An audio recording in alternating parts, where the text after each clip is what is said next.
Another mystery from around the world. In 1972, a dog brought something very strange to the back door of its owner.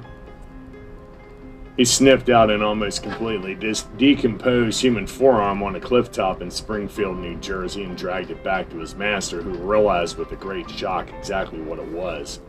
The man informed police, and shortly after a search began, and they found the remains of the body of which the arm belonged to. The remains were that of Jeanette DePalma, a teenager who went missing about 6 weeks earlier. Not only did they find her decomposed body, but the other strange objects on the ground where they lay. Rumors began to fly that a local coven of witches had sacrificed the girl. Others believe the Satanists murdered her for occult ritual purposes.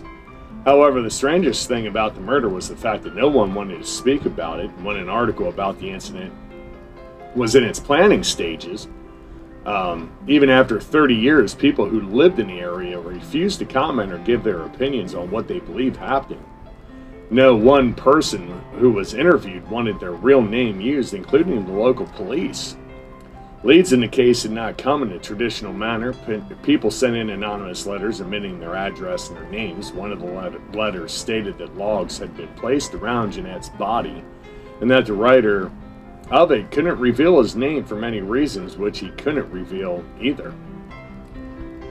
Another anonymous writer wrote that he or she knew about a coven of witches in the area who were planning to murder a kid on Halloween while they were out trick-or-treating for the holiday. Yet another letter stated that the writer's mom knew DePalma and that they were about the same age in 1972. This letter had also mentioned animals being murdered and strung up in trees after the murders took place.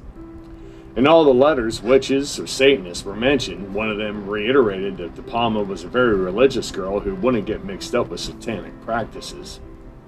However, the writer also mentions that Jeanette DePalma started becoming a little wild as she got older.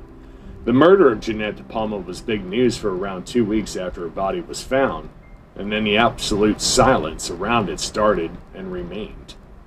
Her murderer was never identified.